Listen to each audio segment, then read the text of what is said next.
Hey, everybody. Welcome back to the Grow Up, Level Up podcast, the podcast where we chat about how games and fun influence our day-to-day lives. And today, for our guest, I have someone really, really cool. We have Adam Adamou, the CEO of OverActive Media, joining us on the podcast. Hey, Adam.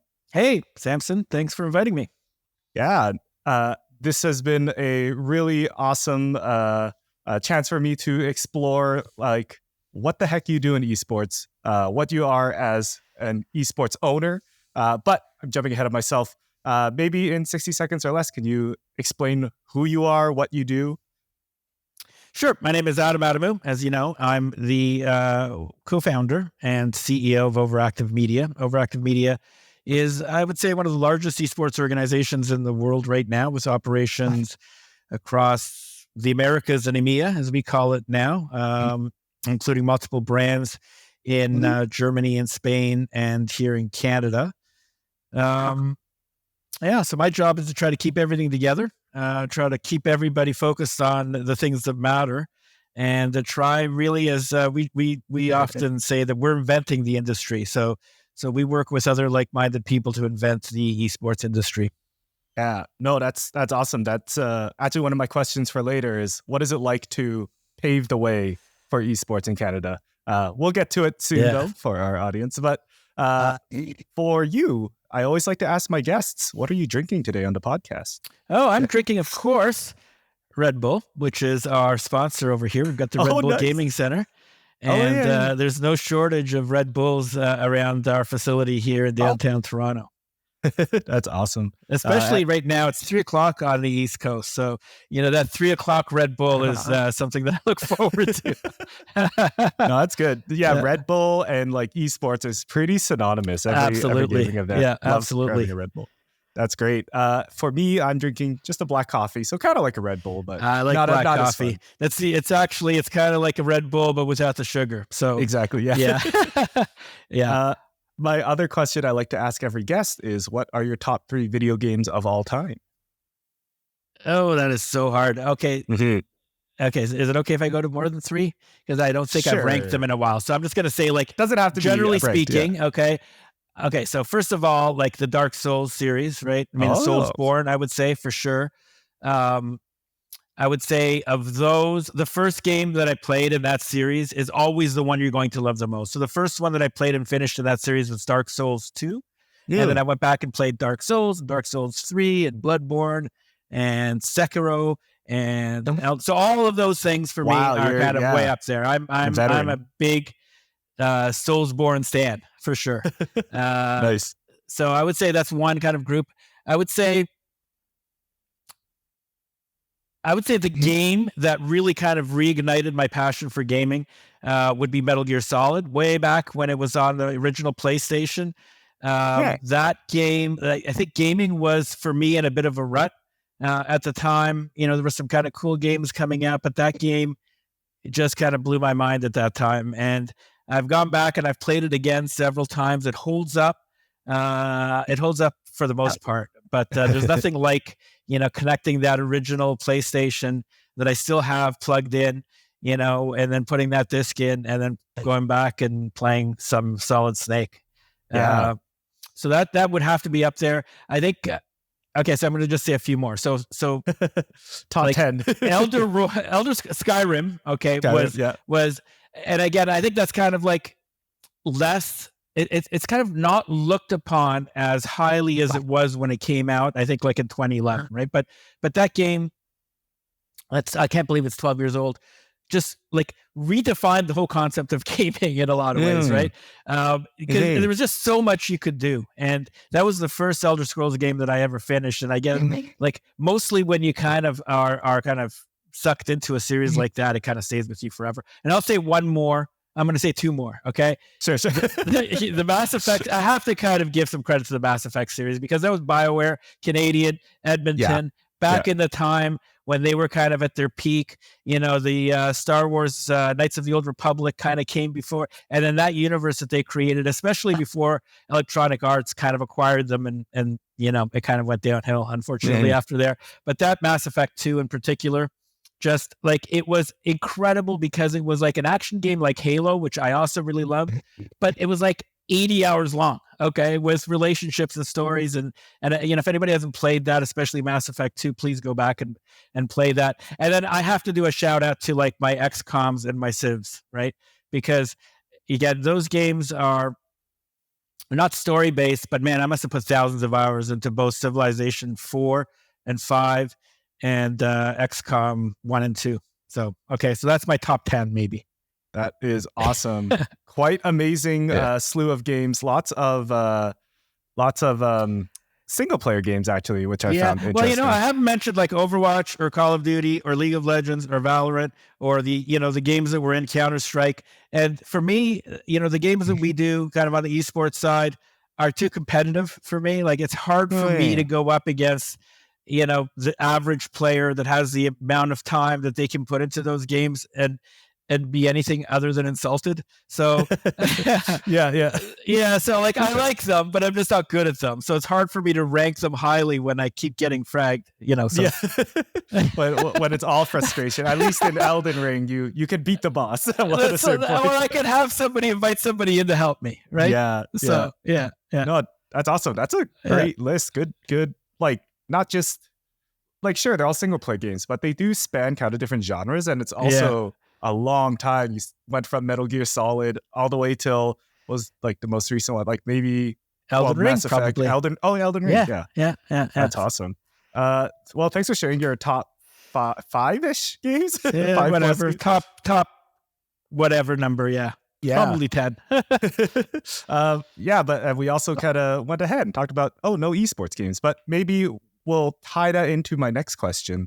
What is OverActive Media? What's the company's goal, and guess what esports or games do you guys have teams in? Sure. OverActive Media is an esports and entertainment company for today's generation of fans. And what that means is that at our core, we are esports, competitive gaming. But we understand that beyond competitive gaming, we're an entertainment organization. It's not just the games that you watch; it's the stories that you tell around the games, both the drama of the players and the victories and the losses, and the content and the storytelling that kind of goes around that. And what we find is that our audience engages not just in the games, but in that broader storytelling that you've got, and that goes in, to drama with publishers and games and patches and updates and all of the other stuff, and the Reddit and the highs and the lows, and all of that dialogue is part of what we do, because that is what resonates with what we refer to as today's generation of fans. And that those words are chosen intentionally, meaning that our target is always on today's generation of roughly, let's say 15 to 25, maybe to 30-year-old youth or people of that kind of demographic. And that is an ever-changing demographic. So in 10 years, our expectation is that the current cohort will graduate to other parts of their life, but they will still be fans, but we will still target today's generation of fans, right? If you understand what I'm saying. So while we have 30 and 40 and 50-year-olds that appreciate what we do in the same way that I appreciate Metal Gear Solid, right? You will always have that fandom for those things that you really loved when you were in your 20s. And you will carry that with you, but we're a contemporary organization that focuses on today's generation of fans. And so we do that to the best of our capability around the world. We have teams here in Canada, in Overwatch and in Call of Duty. We also have teams in Europe that participate in the LEC, League of Legends, VCT, Valorant, Counter-Strike. Our team happily qualified for the first CS2 major in Copenhagen. Congratulations! Is it Copenhagen? Yeah, it's in Copenhagen. Yeah. We've got a tier 2 League of Legends team in one of the regional leagues as well. We've got a FIFA team that won a world championship a couple of years ago. Heck yeah. And we've even got a Pokemon team now. So, sick. Yeah. So we're in about 7, maybe 8 games globally. And we've got about 130 million followers across our social media networks. And so, I mean, that's kind of our job, is to build our brand, build our audience, and engage with that audience. And we do that every day around the world across our teams. That's awesome. I love the insight you gave. It's not about winning. It's about well, it is about winning, but it's also about telling a story and building that relationship to the current generation. Yeah. And that current generation exists in games like Pokemon, League of Legends, Counter-Strike, Overwatch. Yeah. Look, we are a very much a winning organization. We've won championships in every game, maybe except for Overwatch. Right? Well, no, you're number one right now. And we're gonna fix that. But we are an organization. We've won in Counter-Strike. We've won in Call of Duty. We've won in everything. Right? Yeah. Winning is important to us, and I don't want to kind of take away from that. But at the same time, winning isn't something that is easy to do. And our fans are along for the story, and winning is a very happy part of the story, but it's not the only part. In life, it's not filled with victories, and I think esports, speaking to today's generation of fans, they want to emphasize and they want to be a part of the journey, right? Okay. And when we win, it is a happy moment for everybody, and when we lose, it is a moment that also brings us together. And that's what I love about this industry. That's amazing. That's really cool insight. Thanks for sharing like how the business reflects the values of absolutely. Of you guys. How did you get involved in this kind of work and like esports work? How did you as Adam get involved into co-founding OverActive Media and getting into esports? Okay, I'll go for the shortest version that I can kind of go through. But my background is in venture capital and in kind of investment banking, M&A. So I'm like a financial person, but at my core, I'm a venture capitalist. Okay, even though I only did that for 10 years, and my career is much longer than that. I kind of, when somebody says, what are you? I would say kind of at heart, I'm a venture capitalist. And what that means is you are somebody that is looking forward to the next big thing. Okay. So you're going to identifying what's going to be big 5, 10, 15 years down the road. And I think I throughout my career, I've been good at doing that. And so in my early days, I was involved in the founding and financing of some of the biggest technology companies in Canadian history at the time. In terms of my work in M&A, and I've also run other companies, particularly where they had gone off course and I had to fix them. And so I took over and did some restructuring work. I'm kind of like a fortune teller in one sense, right? Because see the future, right? But I'm also like a mechanic in terms of going in and trying to fix the things, so that they operate the way that you think that they should for the market that you're in. And when I found myself in, kind of just before I started this, I was involved with a technology company in the advertising technology space. And so I had put together, 3 or 4 acquisitions. I helped to take them public. Fantastic company that, was on a fantastic and is on a fantastic trajectory. And I had partnered with a few people that we were trying to figure out, this is kind of 2016, 2017, like what opportunities are out there. And, at the time we were like 4 or 5 years out of that big, great recession that we had in 2008, and opportunities were kind of opening up. And we were fascinated by the idea of the blockchain. Okay. Yeah. And, this was still early days. It was still kind of going up quite highly. And so a group of people, including myself, came together and said, hey, why don't we put like some money into like a fund?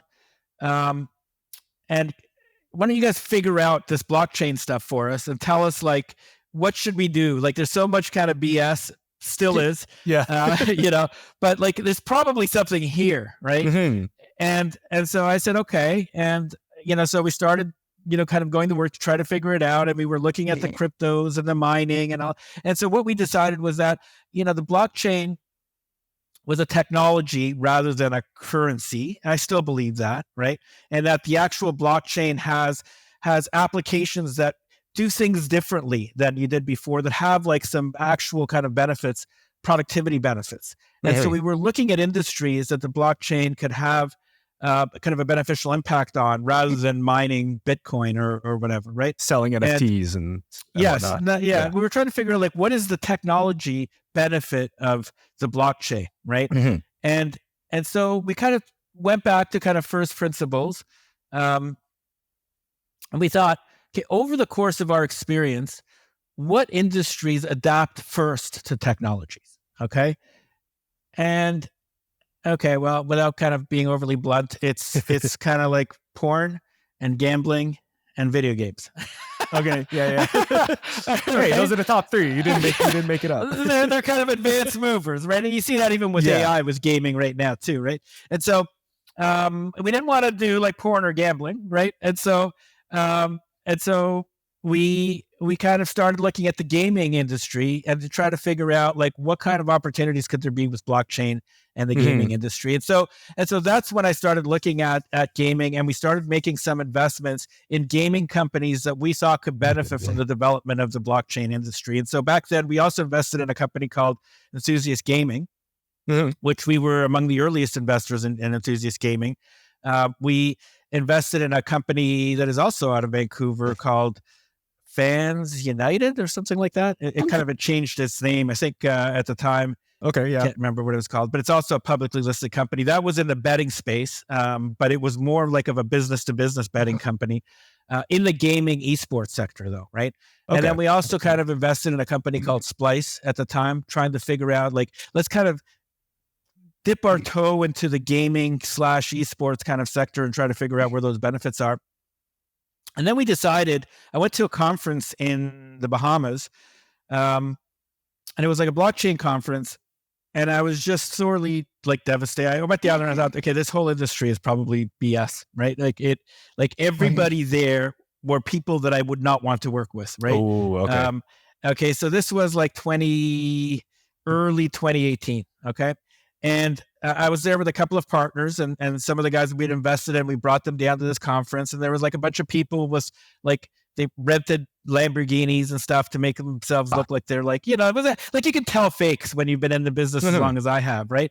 And like we were coming back, and I thought, I don't know if I still believe in this thesis, because there's just so much corruption and BS in this industry that I don't know that I could build like an investment thesis around it. And everybody that we were talking to from an investment perspective, to me, seemed like they were insane. Okay. Oh no. So, like they gave the wrong vibe and whatnot. Yeah, or they just thought they were kind of like already kind of blockchain billionaires, right? But they hadn't done anything yet, right? So, and so that was the weekend that the Overwatch League started, right? So I'm at home, you know, I came back and I'm in my office and I'm trying to figure out like, what do we do with this kind of space? And then I think my son, William, said, "Hey Dad, you got to see this. It's like, you know, kind of video game sports on TV." And it was like, what? Okay. So I went over there, and it was like, I think it was on ABC. It was like the opening weekend. Oh, wow. Okay, like it was like on ABC or maybe it was on ESPN, but it was big, right? And it was like London playing New York. Like it was like, and I thought, like, what is this? This is kind of cool. Okay. So, you know, while they were watching that, I did a couple of things.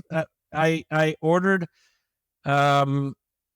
a jersey from I think it was the Houston Outlaws jersey, because I thought that looked pretty cool. So I wanted to see like how quickly it would come and how expensive it was. Kind of early due diligence. I still have that jersey somewhere. Did a little research. Yep. And then I tried to look to see if there was a Toronto team, and there wasn't. So I went into the office on the Monday and I said to my partner, "Okay, look, I think I've got, you know, kind of something that is coming together, and it's called the Overwatch League and Esports, and I'm going to find somebody at Activision Blizzard and see if we can get ourselves a team." And I don't think he had any idea what I was talking about or what I was about to get ourselves into. And we connected with Activision, and lo and behold, 5 years later, here we are. Yeah, no, that's amazing. That's really that's cool. One of the reasons why Defiant has always been very close to me. That's kind of like, you know, for good or for bad, and for winning and for losing and for being mid and everything else that we kind of like, you know, that was the one that got me into this. And I love this industry, and I love the space, and I love the people that I've met, and I love the work that I do. And, you know, so that will always have like a very close connection to me. No, that's awesome. And Defiant is also kind of has a special place because it's the first Canadian like Overwatch League team. Yeah. Canada never really gets to shine on these world stages. So, but I know we have the Vancouver Titans over here, but it's okay. We got Defiant now. They represent Canada. No, those were interesting early years when they got the runaway roster, and we were trying to and we didn't know there was going to be a Vancouver team, and then we kind of found out at the end, and then like we had been offered that roster, and I think that roster was being shopped to everybody, right? Mm-hmm. And it was so expensive to buy that everybody said, "I'm not paying that for that," and then it was just a bit of a shock that they picked it up over there. And that was a great run. I think that was a good year for Canadian esports for sure. Mm-hmm. And, I got to say I was kind of, cheering against them there for most of the year. But that's all good. There's still that East Coast, West Coast divide, which is normal. That's right. That was good, though. That was a good kind of first year in esports, Mm-hmm. Yeah, no, that's awesome. And it's only grown for you since then. Going into different games, and Toronto really is the last Overwatch League team now competing in the OWCS. So you guys kind of outlasted everyone else. Yeah. Well, everybody literally. I don't think there's any other teams from the Overwatch League in there. So and maybe it's because of, hey, Dad, you got to see this on TV. So I'm still kind of that's crazy. Yeah. Yeah. So a question about managing teams all over the world. What are some unique challenges and opportunities that come from that? Not just multiple teams all over the world, but also multiple games. It's challenging. It has its challenges, I would say. We're in different languages and different countries, different cultures, different players, different games, different attitudes, and so forth. And you really kind of need to choose your team carefully and then empower them to do the work for you, and then to trust them in the decisions that they make. Mm-hmm. And I think that's really the only way that you can manage really any organization, I would say, unless it's like a small family kind of operation. If you're kind of any bigger than maybe 8 or 10 people, you need to delegate, and you need to make sure that the people that you're delegating to understand the deliverables and also understand the difference between, being empowered and when they should kind of come back and check in. Right. Okay. And I think we've got that. We've got a great organization here in Toronto. Fantastic people that I think have done more to grow the industry in this country than anybody has ever done. And I think we're going to continue to do that. Kind of out in Europe, we've got people in Berlin, we've got people in Barcelona, and we've got people in Madrid now. Over 100 employees, I think, globally. And, for the most part, across the teams and the coaches and the players and, people having to be at certain places at certain times to do certain things. And it all kind of happens largely because we've got great people that understand what their objectives are and that are doing it every day. That's awesome. So when you do that, it's actually pretty easy to be me, right? Know the right people, build a great team, and then it kind of runs itself almost. Let me tell you, and I'll say this somewhat tongue in cheek, right? But not really. If I'm working hard, somebody's not doing their job. It is my kind of tongue in cheek kind of message to kind of staff sometimes, right? And I hope they understand kind of the meaning behind it, which is you're not just relaxing, playing Elden Ring. which is like my job is not to do your job, right? My job is not even to know how to do your job better than you know how to do your job, right? I'm kind of in a position. In particular to esports, right? If you're in banking or if you're in accounting or if you're in venture capital like I was, I've done like every job from the bottom up. So if I'm running a venture capital company, I know every job, okay, that you could possibly do, and I could have really direct input. If you're in an industry like this, I haven't done graphic design work. I haven't done influencer work. I haven't played some of these video games. I don't know how to run most of the stuff I don't know how to do, okay? And so you have to have that trade-off between, look, I will teach you what matters in business, okay? And what the things that you should be focusing on to get done and how to prioritize them, okay? But you have to teach me what it is that you do. Right. And if you can teach me, what it is that you do, and I can teach you how to prioritize and kind of determine your objectives to run a better business, then that's a fantastic trade-off that we have. And from that perspective, our meetings should go something like this. Okay, you're the other person. Oh no. Okay? So the meeting is, yes. Oh, okay. Well, that's great. Blah, blah, blah, blah, I like that. Keep going. Good. Blah, blah, blah, Good. blah, blah, blah. All right, thumbs Blah, blah, up. blah, blah. Okay, keep Cool. going. All right. Cool. Okay, that's a good meeting. Okay, that Love means it. we're aligned. That means you're on the right track. Okay, that means that you're doing the right things. Now, if the meeting is like this, what was that? What do you mean? Oh. When did that happen? Okay, I just don't get it. Okay, that's a bad sign. Okay, cool. So you want to be in the right side. Okay, Yes. So before my meetings, okay, while you're doing stuff, think about which direction are you heading in that conversation. Okay, and try to kind of stay in the conversation that is easier for us. Right? Gotcha. Most people understand that. yeah. It's like communicating the right things and yes, also having a reciprocal kind of working relationship, not just sure. I'm trying to please you. Like we're trying to help each other out.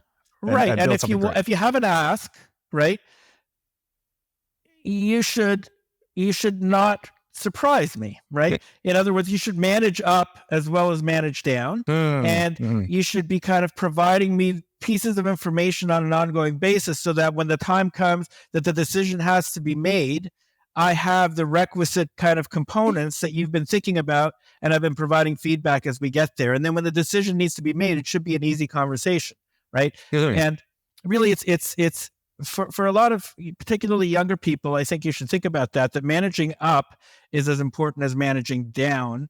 And by that, it means, if you're confused and don't know what you should be doing, that is not your failure. That is a failure of your leadership. And you should go back and seek clarity, okay, rather than, fake it till you make it kind of thing. Okay, fake it till you make it doesn't work in most situations. Okay, what you should do is you should understand if you don't know what you're doing, it's not your fault. You need to go to leadership and make sure that you're aligned. And if you do that, okay, then you will be doing the right stuff more often and have a better outcome. Cool. I love that. I love that advice for maybe folks that are trying to get their foot in the door in esports. And I feel like a lot of the tips don't even just relate to esports. It's a lot of different companies. Yes. And businesses work that way, and teams, I guess, more or less. Yeah, absolutely. Look, esports is just another industry, and most of the stuff that we do really kind of is transferable. And I think what we find in esports is, at least in my experience with many organizations that are led by enthusiasts of esports first, is that, they get a little bit too involved. They get a little bit too kind of passionate about the stuff that, it should be the responsibility of the experts that they've assembled. Okay. And that, speaking personally, I don't like being in a situation where I have to make a decision on something that I've heard for the first time.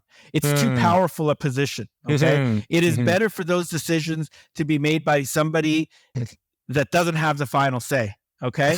So that you can have some sober second thought before it kind of comes up. Okay. And the problem with authority is that depending on your mood, depending on your lunch, depending on how much you slept the night, a whole bunch of other extraneous factors, your decision sticks. Okay. So you need to be very careful about being in a particular mood and having something happen and say you're all fired. Oh, no. Yeah. Because if you say you're all fired and you're the CEO, you know what? You're all fired. Yeah, that matters. Right? Yes. dangerous words. Right. Yeah. Right. No, that's awesome. Thanks for the advice on all fronts on running a business. Going back to esports a little bit, as it's still navigating its space in the entertainment and sports landscape, what are your thoughts on the future of esports, and how do you envision OAM helping it grow? Esports has changed dramatically, I would say, over the last 5 years. The paradigm is quite different than it was before. I think we've gone more from being like a sport to being more of an entertainment component. The competitive component is still there. But when we started this, we thought, that this was like the NHL for video games, right? Or the NBA for video games. And so we were kind of thinking of ourselves being like the Raptors, right? And so if you're the Raptors, who brings the audience? Well, the league brings the audience. People are fans of basketball. You have like a television deal, and then you watch it because you're a fan of basketball, and we just happen to be playing. And our job is to basically develop the local market and then to put together a good team. And that was the view of competitive esports, I would say 5, 6, 7 years ago. Okay. And that has not happened. Okay. And so where we are today is that we are kind of a confluence of esports, competitive gaming, and influencers, right? So the industry has gotten into a situation where you have to bring your own audience, and the audience has to be engaged with your own brands, okay? And that you don't want necessarily, you're not seeking an audience that is a fan of just the Overwatch League. You are looking for fans that are connected to your brand, Toronto Defiant or Toronto Ultra or whatever it might be, KOI, and that will watch different things that you do across those brands. Okay. So in kind of the current market looking forward, what we're looking to do. So far in Europe, we've got it kind of where we need it to be, and we're going to kind of explore in the North American market. But every game that we are in has a co-streamer in Europe, right? So that means when our Mad Lions KOI team plays in League of Legends, we're always co-streaming with our own kind of people on it. And we've got a team of co-streamers led by Ibai Lanos, who's a shareholder now. And their stream gets 4 to 5 to 10x what the LEC stream gets. Okay. So those are our audience, okay, who we're bringing, who are basically watching our game, okay, on our channel. And that is not only extremely valuable to us and to our partners, okay, but it is also very valuable to our publisher partners. They want the audience that we bring, okay? And the same is true for Counter-Strike. We've got co-streamers over there. Same is true for Valorant. The reason we have a Pokemon team is we've got a streamer by the name of Connectro. He can bring 40,000 viewers to our Pokemon competitive game. The main channel has 500, and we've got 40,000, okay? And so building and owning that audience, okay, along with the competitive gaming across your brands is really the trifecta of value that we're bringing together. And I think that is the future of esports, where you combine the brand and the audience and the engagement in one organization, and then that can be portable. Okay, so you can play different games, and you might not be like the people that watch Pokemon, aren't necessarily going to watch Call of Duty, but they are still fans of that organization across, right? If they did care about Call of Duty, they'd care about that brand. Yeah, right? The opposite way. You can see some Pokemon. And so that's kind of what's been happening, and that's we're there in Europe.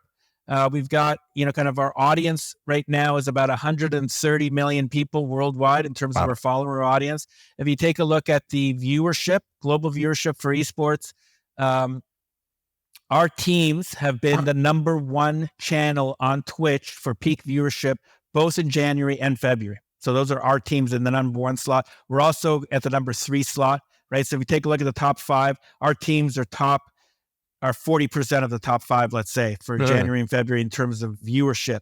And I think, that's the new paradigm. The new paradigm isn't people are going to watch basketball. It's people are going to watch our team with our influencers watching across the games, our kind of influencers. Yeah. Oh, that's such interesting insight, because that is something I noticed is there's more and more co-streaming being welcome throughout the industry. So that makes a lot of sense. So that's really cool. And Canada's very hard on that side because, Canadians don't, so like, we do have high connection for Ultra and Defiant among Canadian audiences. In fact, our studies kind of, when we do kind of cross Canada surveys of what's the most popular esports brand in Canada, it's Toronto Ultra. Okay. That's among Canadian fans, which is fantastic. But, if we've got somebody that is co-streaming Toronto Ultra and has like for the sake of argument, 100,000 viewers, right? 10,000 of those might be in Canada, right? So the other 90,000 that are in the US, what do you do with them? Okay. If you're a Canadian organization, and and they will always outnumber the Canadian numbers, right? Really? There isn't somebody that every Canadian kid just listens to because they're Canadian. Okay. Yeah. It's just not the state of the market. So what, look, it's not just a challenge for us, it's a challenge for every entertainment company in terms of what does it mean to be, kind of a Canadian company in the digital landscape. And there's regulations and laws and all sorts of stuff. The reality is, look, you got to make compelling content. You got to tell stories that matter to people, and you got to give an authentic connection to them. And it's tougher in Canada than it is in Spain, for example, where you just have the language. You're Spanish, okay? You're going to watch that, okay? And Sure, yeah. And if there's 250,000 Spanish-speaking people on there, they have that connection. I can't get 250,000 Canadians watching even an NHL game, right? Yeah. Never mind, an esports. But I think we've got some ideas, and we can cool. we can figure that out. Yeah. Oh, that's exciting then. Yeah, Canada. Well, there's just less people here in general, which is part of the issue. But I wonder what the Canadian pull is, or for Canadian viewers and teams. Yeah. That's awesome. Yeah, the number. Look, I would say it's like 10% of the viewership is going to be in Canada, and that number needs to be higher. It needs to be 10 times higher than the current numbers are. Cool. And I think it's doable. I also think the numbers are wrong, to be honest, right? Ooh, I think the numbers are wrong because, when the level of engagement that we have doesn't match the level of viewership often, right? Especially when we kind of strip out the Canadian component. So the amount of people that come to our grand finals for the Overwatch League, right? Mm-hmm. Or that come to our majors for Call of Duty, or that follow us online, or that we see things trending when we win a major across Canada. Like those numbers, or even the discussions on Reddit, are so much higher, like by a multiple of the people that are actually like viewing. We can measure watching, right? Interesting. Maybe there's ad blocking, maybe there's other things that basically are coming in, but I wish I could figure out how, when we have a major. Have you been to any of our majors or events over here? I've been to Summer Showdown for Overwatch in 2022. That's right. That was really fun. Yeah. And when you're there, there's, over the course of that weekend, there was 10 or 12,000 people, right? Yeah. And they know Overwatch. They know the things, they know the players, they know who these are not people that have never seen the game before, right? Mm-hmm. And so, but again, we don't have 12,000 Canadians watching the game, right? And so where are all these people? Maybe we should do a poll next time. How do you know everything about this game, but yet the numbers aren't showing up on the video feed? And I think something we're missing there. And if anybody out there that is watching this has an idea, please let me know, because I've been dying to figure it out. How does everybody know so much without actually watching it? Yeah, that is interesting, I guess. My gut says word of mouth, but that's not, can't measure that. But it might not show on the metrics. I'm not sure. Yeah, I don't. Again, like I said, even our Call of Duty majors, everybody, they know how to watch the game, and if you follow esports, each game has its vagaries, right? So you have to understand what it is that is important and happening. And if you don't watch the game, even if you play the game, but you don't watch it, you won't know that what just happened is something really good. Okay. Right. And then you'll wait for the announcer or the caster to say something. But what I notice is that they notice it before it's said. That means they understand what is happening and they cheer before, and then the guy catches up, which means that they know the game and they watch it. Yeah. But they, right? Okay. Yeah. Interesting. Right? It's where are all you people hiding? Yes. How do I measure you? Send me an email and let me know. Right? Or actually email. See, I'm old. Yeah. That'd be awesome. Yeah. No, that is an interesting question. And is it the way to grow? How do we build relationships off of those? We've got some ideas. We've got some ideas. I think because of that fact, building a Canadian-based esports organization is very difficult, right? Because of those economics. It's much easier to be in the US because, again, the audience is mostly there. But what we've been able to do is we've got some very amazing committed partners in Bell and TD and AMD and Red Bull and these other amazing partners that we've been able to establish. They're working with us to build it. And that gives us it gives us the time and also the foresight maybe to build an international organization that is based here in Canada. Without them, I mean, we would probably pack up and go to some other country, not because we don't love Canada, but because the audience is smaller, right? And it is so widely kind of spread open, and it doesn't have a single, kind of defining characteristic, except for maybe hockey that brings everybody together, right? Or maybe Tim Hortons, right? But those things are few and far between. And look, I think that's one of the things that I love about Canada is that we're not all the same, and we all have our own interests, and we're all kind of connected together in kind of a lot of diversity. But at the same time, it's really hard to target everybody. Boom. And what everybody, like the way to do it, absent us, let's say, is to just Google ad you, right? Or insert something in your Twitch stream. And you can kind of get a whole bunch. Remember, I was working like in the ad tech industry before I did this. So like all the kind of algorithms and machine learning that tries to figure out everything about you. And that's creepy. Okay. And our audience hates it. And what we tell our partners is, you can be a part of the moment or you can interrupt it. Okay. Like by inserting an ad. Okay. And when you're part of the moment with us, it's authentic, and whether they're crying or whether they're cheering, you're there in that moment with our audience. Okay? That is like a beautiful position to be. How do we make that 10 times bigger? Right. And that's our challenge for the rest of this year and next year. And I think we've got some ideas, so stay tuned. Cool. I'm excited. As a proud Canadian, I'm really thankful and cheering you guys on for how you're going to grow Canadian esports. Like, I think we should be more represented, and I'm happy that you're taking that spearhead on. As we close out the interview, I like to ask our guests 2 fun questions. My first fun question is, if Grow Up, Level Up, Blew Up, have bajillion dollars, and I would love to fund a game for you to make, a game that you're passionate about, that you can design, what kind of game would it be? Oh, man. Okay, so first of all, it's not going to be like a live service game. Ooh, okay. Okay, yeah.